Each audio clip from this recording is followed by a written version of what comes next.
کیا قرآن کریم کے اندر ڈائنوسورس کا ذکر موجود ہے؟ کیا وہ وقت آنے والا ہے کہ جب ڈائنوسورز آپ کے ساتھ گھوم رہے ہوں گے؟ کیا جراسک پارک کی حقیقت سچ میں ہونے والی ہے؟ یہ اللہ کے کاموں میں مداخلت ہے یا پھر قیامت کی نشانی ہے؟ اپنے پروگرام کا باقاعدہ آغاز کرتے ہیں اپنے پروردگار کے شکر سے۔ ایک سائنسدان جو کہ مائکروسکوپ اور انسان کے سیلز پہ کام کر رہا تھا، اس نے ایک دن عجیب سی فرمائش کی،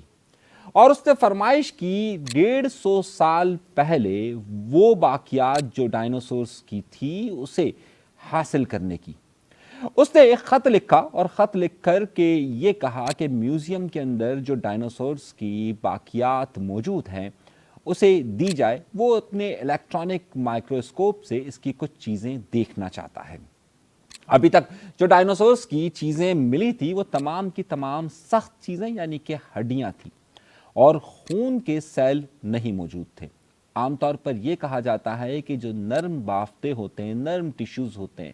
جو نرم سیلز ہوتے ہیں، وہ ان کی مدت صرف اور صرف 10 لاکھ سال تک ہی ہوتی ہے، اس سے زیادہ نہیں ہوتی ہے۔ اور ڈائنوسورز کے متعلق یہ کہا جاتا ہے کہ تقریباً 7.5 کروڑ سال پہلے ڈائنوسورز کا وجود ختم ہو گیا۔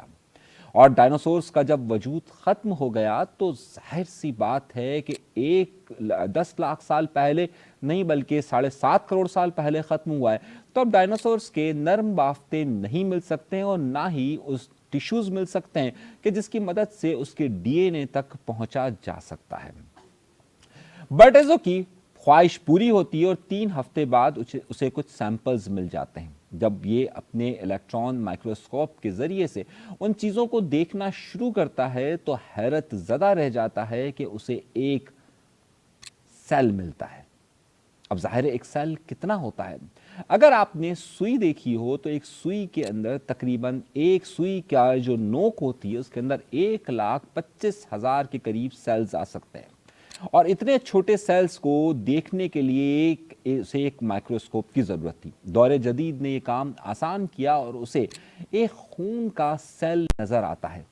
حیرت انگیز طور پر 7.5 کروڑ سال بعد بھی یہ سیل موجود تھا۔ پہلے اس بات کا شک کا اظہار کیا گیا کہ یہ کسی انسان کا سیل ہو سکتا ہے کہ جب اس نے وہ ہڈیاں نکالنے کی کوشش کی ہوں اور ہڈیوں کے درمیان میں اس کا ہاتھ پہ کوئی چوٹ لگ گئی ہو اور وہ سیل وہاں پر رہ گیا ہو۔ لیکن جب الیکٹران مائکروسکوپ کی مدد سے اسے دیکھا جاتا ہے تو معلوم ہوتا ہے کہ اس کے اندر نیوکلیائی موجود ہے، جبکہ انسان کے سیل کے اندر نیوکلیائی موجود نہیں ہوتا ہے۔ تو یہاں سے یہ بات تو کنفرم ہو گئی کہ یہ کسی انسان کا سیل نہیں ہے۔ اب بات یہاں سے شروع ہوتی ہے کہ کیا انسان کا وہ ڈی این اے حاصل کیا جا سکتا ہے، اور اس ڈی این اے کی مدد سے سروگیٹ ٹیکنالوجی کی مطابق، یعنی کہ سروگیٹ وہ ٹیکنالوجی کہ جس کے مطابق آپ کسی کے بھی رحم میں وہ سیلز رکھ سکتے ہیں اور اس سیلز کی مدد سے آپ ایک نیا بچہ جنم دے سکتے ہیں۔ عام طور پر ہمارے یہاں پر، اب پاکستان میں تو نہیں البتہ ہندوستان اور دنیا بھر کے دیگر ممالک کے اندر سروگیٹ ٹیکنالوجی استعمال کی جاتی ہے کہ جس میں کوئی 2 سیلز لے لیے جاتے ہیں میل اور فیمیل کے، اور اس کی مدد سے یہ پروڈیوس کیا جا سکتا ہے، کسی تیسرے کے رحم میں داخل کر ایک نیا بچہ پیدا کیا جا سکتا ہے۔ اس کے لیے ظاہر ہے آپ کو نر اور مادہ دونوں ضرورت ہوتی ہے، لیکن اور اگر آپ کے پاس کلون کرنا ہے کسی چیز کو، کلون کرنا اور نئی پیدائش کرنے میں فرق ہوتا ہے۔ اب کلون ٹیکنالوجی بھی اسی صورت میں ہو سکتی ہے کہ آپ کے پاس ڈی این اے اویلیبل ہو۔ تو اب بہرحال یہ ڈی این اے کی ٹیکنالوجی آگے کہاں پر جا کر بات رکتی ہے، اسے ہم پروگرام کے اگلے حصے میں شامل کرتے ہیں۔ لیکن اس پروگرام کے ان حصوں سے پہلے کچھ بڑے اہم باتیں آپ سے کرنا بہت زیادہ ضروری ہے۔ اول بات، یہ سوال ضرور پوچھا جاتا ہے کہ جو ڈائنوسورز ہیں کیا ان کا ذکر جو پرانی مذہبی کتابیں ہیں جتنی بھی ہیں، چاہے اس میں قرآن کریم ہو، چاہے اس میں بھگوت گیتا ہو یا پھر بائبل ہو، ان تمام کتابوں کے اندر کیا اس کا ذکر موجود ہے یا نہیں ہے؟ یہ بحث ہمیشہ سے کی جاتی ہے اور یہ کہا جاتا ہے کہ کیا اس میں تمام رموز کا ذکر موجود ہے کہ ڈائنوسورز اپنا وجود رکھتے تھے یا نہیں رکھتے تھے۔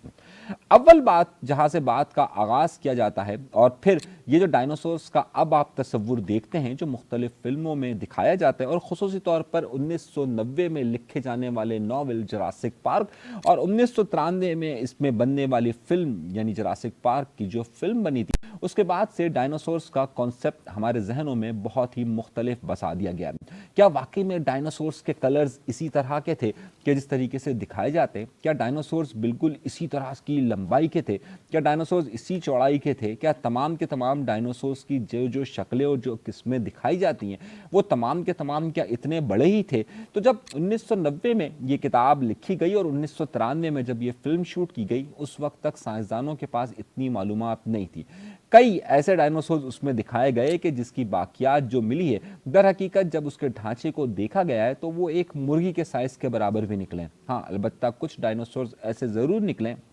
ان کی باقیات ملی ہے کہ جو کہ تقریباً 40 فٹ لمبے بھی تھے، لیکن جو امیج ان کا بتایا جاتا ہے اور جو کلر دکھایا جاتا ہے، کیونکہ نرم بافتیں یا جو جلد کی جو ٹیشوز ہیں وہ کبھی بھی نہیں مل پائے، لیکن ایک تصور یہ کیا گیا کیونکہ یہ بڑے درندے ہیں اور درندوں کا کلر عام طور پر بڑا ہی ڈارک قسم کا کلر ہوتا ہے جیسے مگرمچھ کا ہوتا ہے، تو کہ ان کا کلر اسی سے تشبیہ دیتے ہوئے بنا دیا گیا، لیکن در حقیقت یہ کلر بھی اس میں شامل نہیں تھا۔ اس نقطے کو بھی ہم آگے چل کر ذرا واضح طور پر بیان کریں گے، لیکن سب سے پہلے ہی چلتے ہیں کہ کیا یہ بحث جو ہو رہی ہے اور اس بحث کا اہم نقطہ کہ قرآن کریم یا دیگر جگہوں پر اس کا ذکر موجود ہے یا نہیں، یا بھگوت گیتا میں یا پھر آگے چل کر دیگر کتابوں کے اندر اس کا ذکر موجود ہے یا نہیں ہے۔ اس حوالے سے جو سب سے بڑی مثال دی جاتی ہے وہ سورہ بقرہ کی آیت نمبر 30، 31 اور 32 اور کبھی کبھار 29 کی بھی دی جاتی ہے۔ اگر اس وقت آپ اسکرین میں دیکھیے کہ جس میں ہم آپ کو دکھا رہے ہیں کہ قرآن کریم کی آیت نمبر اگر آپ 30 کو دیکھیے اور 29 کو اگر آپ دیکھیے تو اس میں ذکر کیا جاتا ہے کہ پھر وہ تمہیں موت دے گا اور پھر تمہیں زندہ کرے گا، پھر اسی کی طرف تمہیں لوٹایا جائے گا، یہ آیت نمبر 28۔ اور پھر جب ہم 29 میں جاتے ہیں، وہی ہے جس نے جو کچھ زمین میں ہے سب تمہارے لیے بنایا، اسے ذہن میں رکھیے گا، پھر ہم آگے چل کر اس کا ذکر کریں گے۔ پھر ہے کہ پھر اس نے آسمان کے بنانے کا قصد فرمایا تو ٹھیک 7 آسمان بنائے اور وہ ہر شے کا خوب علم رکھتا ہے، یعنی کہ اس میں ان آسمانوں کا ذکر کیا گیا ہے، اور پھر دنیا کی تشکیل اور پھر چرند پرند کا اور پھر تمام حضرت آدم علیہ السلام کی تشکیل کا ذکر پھر آگے کی طرف آتا ہے۔ اور یاد کرو جب تمہارے رب نے فرشتوں سے فرمایا میں زمین میں اپنا نائب بنانے والا ہوں، تو انہوں نے عرض کیا تو زمین میں اسے نائب بنائے گا تو اس میں فساد پھیلائے گا اور خون بہائے گا۔ اب جب یہ ذکر فرشتوں نے یہاں پر کیا تو اس کے بعد اللہ تبارک و تعالیٰ نے اس کا جواب کس طرح سے دیا؟ حالانکہ ہم تیری حمد کرتے ہوئے تیری تسبیح کرتے ہیں اور تیری پاک بیانی کرتے ہیں، فرمایا بے شک میں وہ جانتا ہوں، اللہ تبارک و تعالیٰ فرماتے ہیں کہ بے شک میں وہ جانتا ہوں جو تم نہیں جانتے۔ اب یہ ہے آیت نمبر 30۔ اب ذرا 31 کو دیکھیں تو یہاں سے اکثر اس کی اگزامپل دی جاتی ہے کہ ڈائناسورز کے حوالے سے اور اس کے ذکر کے حوالے سے۔ اور اللہ تعالیٰ نے آدم کو تمام اشیاء کے نام سکھا دیے، پھر ان سب اشیاء کو فرشتوں کے سامنے پیش کر کے فرمایا اگر تم سچے ہو تو ان کے نام تو بتاؤ۔ فرشتوں نے عرض کی اے اللہ تو پاک ہے، ہمیں تو صرف اتنا علم ہے جتنا تو نے ہمیں سکھا دیا، بے شک تو ہی علم والا حکمت والا ہے۔ پھر اللہ تعالیٰ نے فرمایا اے آدم تم انہیں ان اشیاء کے نام بتا دو۔ تو جب آدم نے انہیں ان اشیاء کے نام بتا دیے تو اللہ نے فرمایا اے فرشتوں کیا میں نے تمہیں نہ کہا تھا کہ میں آسمانوں اور زمینوں کی تمام چھپی چیزیں جانتا ہوں، اور میں جانتا ہوں جو کچھ تم ظاہر کرتے ہو اور جو کچھ تم چھپاتے ہو۔ اب اس آیت میں یہ ذکر کیا گیا کہ حضرت آدم علیہ السلام کو تمام اشیاء کے نام، تمام جانوروں کے نام بتا دیے گئے، اور پھر بعد میں انہوں نے اس کا ذکر بھی کیا۔ یہاں پر حیرت انگیز طور پر جن باتوں کا ذکر ہے کہ ظاہر جن باتوں کا فرشتوں کو علم نہیں تھا، لیکن حضرت آدم علیہ السلام نے ان تمام چیزوں کا نام بتا دیا۔ تو یہ بات کہی جاتی ہے کہ جب اللہ تبارک و تعالیٰ نے آسمان کے قیام، زمین کے قیام کا ذکر فرمایا تو اس کے ساتھ ساتھ ان تمام چیزوں کا نام بھی بتائیں۔ تو کیا ان تمام چیزوں کے نام قرآن کریم میں موجود ہے یا نہیں ہے؟ اور کیا اس میں ڈائناسورس کا ذکر کیوں موجود نہیں؟ قرآن کریم یا پھر اسلامی تعلیمات کے مطابق اگر دیکھیں تو کہیں پر بھی وہ ڈائناسورز یا اس سے پہلے کی مخلوقات پر اس کی نفی نہیں کرتے کہ یہ موجود نہیں ہے. یعنی کہ اگر آپ قرآن کریم کا اگر غور سے مطالعہ کریں تو اس میں جو چیزوں کا ذکر کیا گیا ہے کہ جو نہیں تھی تو ان کا ذکر واضح طور پر کیا گیا اور جو چیزیں موجود تھیں اس کا ذکر بھی کیا گیا. البتہ وہ تمام چیزیں ہیں کہ جو کہ اس زمانے میں موجود نہیں تھی ان کے حوالے بھی دیے گئے ہیں. ڈائناسورس میں اسلام میں کہیں پر بھی ایسی چیز موجود نہیں کہ جس کی نفی کی گئی ہو. البتہ ان تمام میں یہ باتیں ضرور واضح طور پر کی گئی ہیں کہ ایسی مخلوقات موجود تھیں کہ جن کی عمریں بہت زیادہ تھیں اور جن کی جو کہ بہت ہی دراز قامت ہوا کرتے تھے. اسی طریقے سے اگر آپ دیگر مذاہب کو بھی دیکھیں تو اس میں بھی اسی طرح کے ذکر ملتا ہے. اب سوال یہ ہے کہ ہم اس بات کا ذکر اور ڈائناسورس کے وجود کو اس کے ساتھ ذکر کیوں کر رہے ہیں؟ یہ بڑا ہی معنی خیز ہے. ہم اس لیے اس کا ذکر کر رہے ہیں اور اس تشبیہات سے دے رہے ہیں کہ اب یہ بحث بہت زیادہ ہو رہی ہے کہ انسان اس نہج پر پہنچتا جا رہا ہے کہ جہاں پر ڈائناسورس کے ڈی این اے تک جلد یا بدیر وہ پہنچ سکتا ہے. یہ ایک الگ کانسیپٹ ہے کہ جناب 1 لاکھ سال یعنی 10 لاکھ سال پہلے تک تو ہم 10 لاکھ سال کے تک تو ہم نرم بافتوں کو دیکھ سکتے ہیں, ہم ڈی این اے نکال سکتے ہیں, لیکن 7.5 کروڑ سال تک نہیں نکال سکتے. دور جدید میں موجود سپر کمپیوٹر اور اے آئی ٹیکنالوجی اور مشین لرننگ کے بعد اب اس نتیجے پر پہنچا جا رہا ہے کہ جلد بدید اس طرح کے ڈی این اے سے ایک نئی دنیا کو بسایا جا سکے گا اور ڈی این اے کے ذریعے سروگیٹ یا پھر کلون کے ذریعے یہ ٹیکنالوجی کو آگے بڑھایا جائے گا. تو ظاہر سی بات ہے جب ڈائناسورس کا وجود عمل میں آتا ہے تو کیا یہ ڈائناسورز اسی خد و خال کے بنائے جا سکیں گے یا اسی شکل کے بنائے جائیں گے؟ اب تک جو ڈی این اے کی چیزیں سامنے آئی ہیں اس میں ایک برڈ ہے وائلڈ برڈ کے نام سے. اگر آپ نے یہ برڈ دیکھا ہو, ایک پرندہ دیکھا ہو, تو کہا جاتا ہے کہ اس کے ڈی این اے قدرے مشابہت رکھتے ہیں ان ڈائناسورس کے ساتھ بھی اور انسانوں کے وجود کے ساتھ بھی. ان ڈائناسورس میں عقل و شعور کو کس طریقے سے ڈالا جا سکتا ہے؟ جس طریقے سے مشین لرننگ آگے بڑھتی جا رہی ہے یا مشین لرننگ کا کانسیپٹ آگے بڑھتا جا رہا ہے, جس طریقے سے اے آئی بڑھتی جا رہی ہے, تو اس طریقے سے کیا ایک ایسا جسم تشکیل دیا جا سکتا ہے کہ جس کے خد و خال اس طرح کے ممکن ہو یا پھر ناممکن ہو؟ ان ممکنات میں سے اب اگلا تصور اس طرف بڑھتا جا رہا ہے کہ کیا جس طریقے سے انسانی جسم کو, انسان کے وضاحت کو, انسان کی ٹیکنالوجی کو, انسان کے سوچنے کے عمل کو اس طریقے سے دیا جا رہا ہے تو آگے چل کر ڈائناسورس کی تشکیل بھی اس طریقے سے ممکن ہے اور آئندہ دنوں کے اندر جراسک پارک بھی اس طریقے سے ممکن ہے یا نہیں ہے؟ جدید سائنس سے پہلے بہت سارے قصے کہانیاں موجود تھے اور اس میں بڑے بڑے ایسے دیو کا ذکر ضرور کیا گیا ہے جو قد و قامت میں انسان یا موجودہ جانوروں سے بہت زیادہ بڑے تھے.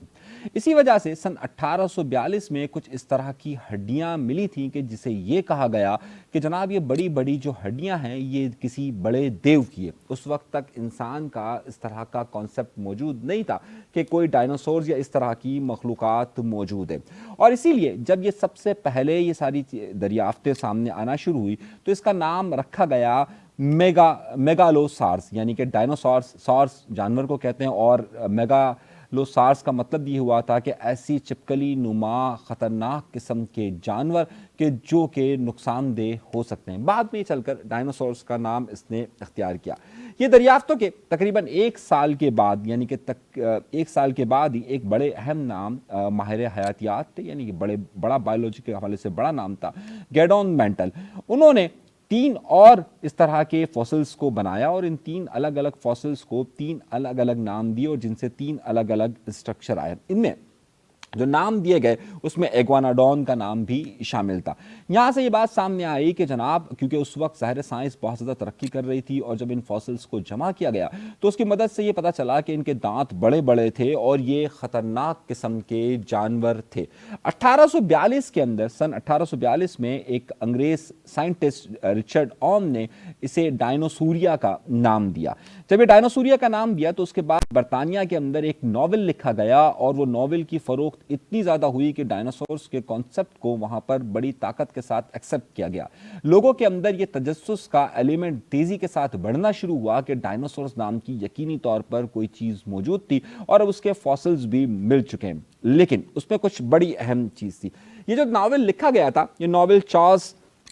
نے لکھا تھا اور چارلز کے ناول کو انہوں نے جو نام دیا تھا وہ تھا بلیک ہاؤس, اور وہ بلیک ہاؤس کا ناول بے تحاشا مشہور ہوا۔ اس کے بعد جب برطانیہ کے اندر اور یورپ میں اس کی دلچسپی کا عنصر بڑھنا شروع ہوا تو 19ویں صدی کے اختتام تک امریکہ میں بھی اس کے چرچے ہونا شروع ہو چکے اور امریکی عوام کا تجسس بھی اس حوالے سے بڑھنا شروع ہو گیا۔ دو بڑے اہم سائنٹسٹ جس میں ایڈورڈ ڈرنکر اور اوتھنیل چارلس مارش تھے، انہوں نے ہڈیوں کو زیادہ بہتر طور پر ارینج کرنا شروع کر دیا۔ مقابلہ شروع ہو گیا کہ آخر ڈائناسور کے فاسلز کہاں پر پائے جاتے ہیں اور کس طریقے سے حاصل کیا سکتے ہیں۔ اس پر اب پیسہ بھی لگنا شروع ہو گیا اور مختلف سائنسدانوں کو مختلف حکومتیں اس حوالے سے مدد بھی کرنے لگی۔ پوری دنیا کے اندر تیزی سے نئی دریافتوں کا سلسلہ شروع ہوا اور آپ کو یاد ہوگا کہ اسی دوران ہندوستان جو کہ پورا بر صغیر تھا اس میں بھی کئی ماہر آثار قدیم آئے اور انہوں نے قدیم دریافتوں کو ڈھونڈنا شروع کیا،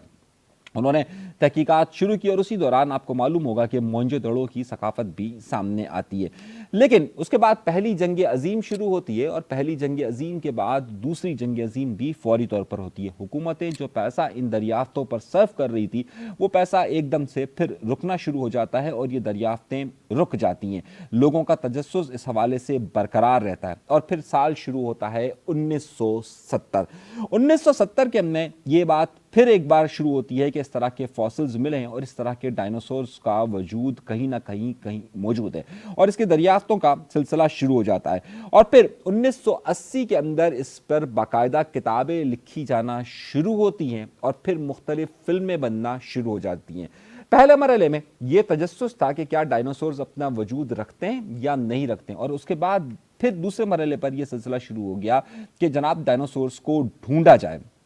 سن 1990 میں لکھا جانے والا ایک ناول، مائیکل کرسٹن کا ناول، اور اس کے بعد 1993 کے اندر جراسک پارک نے لوگوں کے اندر اور تجسس پیدا کر دیا کہ جناب جراسک پارک کہیں نہ کہیں موجود ضرور ہے اور ڈائناسورز کا وجود کہیں نہ کہیں موجود ہے۔ تو اگر میں ان کو 3 فیزز میں تقسیم کروں، پہلا وہ فیز تھا کہ جب ان ہڈیوں سے ان باتوں کو تشبیہ دی جاتی تھی کہ ہاں کوئی دیومالائی چیز موجود ہے لیکن اس کا اسٹرکچر کیا ہے وہ موجود نہیں تھا۔ پھر دوسرا 19ویں صدی کے اواخر کے جس کے اندر اس بات کو کہا گیا کہ ہاں بھائی کوئی بڑے قسم کے جانور تھے اور وہ بڑے قسم کے جانوروں کا کوئی نہ کوئی وجود موجود تھا، اور پھر اس کے متعلق تجسس، اور پھر 20ویں صدی کے ابتدا میں اور 20ویں صدی کے آخر میں اس بات میں اور تجسس کا برپا ہونا کہ ہاں کہیں نہ کہیں ڈائناسورز موجود ہے اور آئیں گے۔ لیکن اس پہ پھر سوالات یہ اٹھنا شروع ہوئے کہ کیونکہ اب تک ڈائناسورز کے نرم بافتے کہیں پر بھی نہیں ہے، ڈی این اے موجود نہیں ہے، تو اس کو نہ تو دوبارہ سے جنم دیا جا سکتا ہے نہ اس کو کلون کیا سکتا ہے۔ مگر 2021 اور 22 کی نئی ریسرچ کے مطابق اب اگلا فیز شروع ہو رہا ہے، اور وہ اگلا فیز یہ ہے کہ کیا واقعی میں اب ڈی این اے کو حاصل کیا جا سکتا ہے، اور اس کو حاصل کرنے کے بعد مشین لرننگ، اے آئی اور جدید ٹیکنالوجیز کے مطابق ان ڈی این ایس کو سیف کیا سکتا ہے۔ دیکھنے میں یہ آ رہا ہے کہ اب یہ چوتھا فیز شروع ہو رہا ہے کہ جس میں ڈائناسورز کو باقاعدہ تخلیق کرنے یا دوبارہ جنم دینے کی گفتگو ہو رہی ہے، اور اس حوالے سے ایک بڑا موازنہ اس بارے میں کہا یہ جا رہا ہے کہ مختلف مذاہب اس بارے میں کیا کہتے ہیں۔ تو سب سے پہلے ہم اس بات کو لے رہے ہیں کہ جب یہ چوتھا فیز شروع ہو رہا ہے تو اس چوتھے فیز میں جو پہلا مرحلہ ہے وہ ہے کہ مذاہب اس حوالے سے کیا کہتے ہیں۔ تو مذاہب کے حوالے سے جسے میں نے آپ سے قرآن کریم کی آیت کا حوالہ دیا، سورہ بقرہ کی آیت کا حوالہ دیا، اس میں واضح طور پر یہ ہے کہ بہت ساری اشیاء پائیں گئی اور اللہ تبارک و تعالیٰ نے ان تمام کو تشکیل دیا، لیکن کیونکہ اس زمانے میں اسے بہت وقت ہو چکا تھا، مگر قرآن کی کئی آیتیں اس حوالے سے واضح طور پر یہ کہتی ہے کہ ہم نے یہ کائنات تمہارے لیے بنائی، یعنی کہ زمین اور آسمان ہم نے تمہارے لیے بنائے، اور اسے تسخیر کرو، اسے تسخیر کرو، اسے تسخیر کرو۔ جب اسے تسخیر کرنے کی بات ہوتی ہے تو یقینی طور پر اسلام یا اس بارے میں حمایت کرتا ہے کہ وہ تمام چیزیں کہ جو کہ جدید ٹیکنالوجی یا جدید بایولوجیکل موو کی طرف یا ٹیکنالوجی کے موو کی طرف جاتی ہے تو اسے تسخیر کرنے کی طرف بڑھا جائے۔ تو یہ تو واضح پیغام آتا ہے کہ جناب بہت ساری چیزوں کی تشکیل ہوئی تھی اور اب ان تشکیل تک اللہ کے وہ جو رموز زمین اور آسمان میں چھپے ہوئے ہیں انہیں حاصل کرنے کی طرف بڑھا جائے۔ تو ایک تو معاملہ یہ ہو گیا۔ بالکل اسی طریقے سے بائبل کی اگر آپ مختلف چیزوں کو اٹھا کر دیکھیے، چاہے وہ آپ نئے بائبل کو اٹھا کے دیکھیے یا پرانے کو دیکھیے، یوحنا کو دیکھیے، اس میں اس بارے میں واضح طور پر ذکر ملتا ہے کہ جناب